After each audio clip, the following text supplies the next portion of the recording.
Las Cruces City Council voted to approve the amendments Councilor Nathan Small made to the Citizens Ordinance passed in September that increased the minimum wage every other year instead of every year. The amendment was passed after hearing other amendments from Councilors Silva, Levatino, Smith, and arguments to leave the ordinance as is. Mayor Pro Tem Smith says Small's plan was the middle ground. We found a way to compromise on something. The compromise is not probably satisfactory to anybody or everybody, but it was movement from two different directions. So that has to be applauded.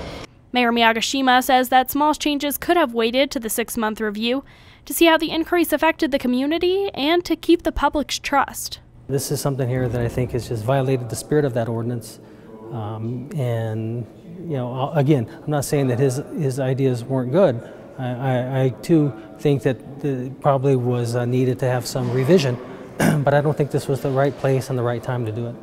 Marcy Dickerson, owner of the Dickerson Group that owns various restaurants and businesses in Las Cruces, says the extra year between increases gives her business time to handle the extra cost. It's the exact same wage as everyone else's that's currently in place. It just gives us a little more time as a business to absorb the cost to make sure that we don't have basically detrimental consequences to the increase in minimum wage, such as having to lay off people or decreasing hours and those types of things.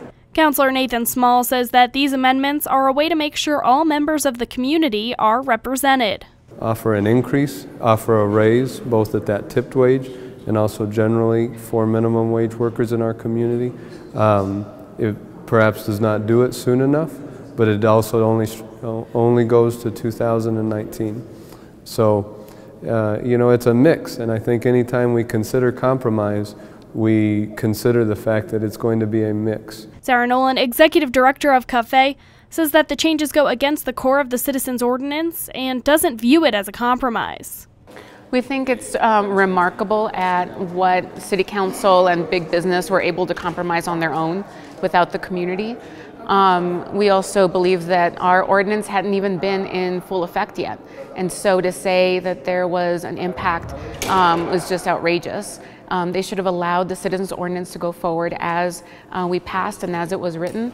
And instead they decided to compromise their values and compromise their own leadership. Nolan says CAFE will be meeting to discuss which, if any, steps they plan to take in response to the ordinance passing with the new amendments. For KRWG, I'm Samantha Sonner.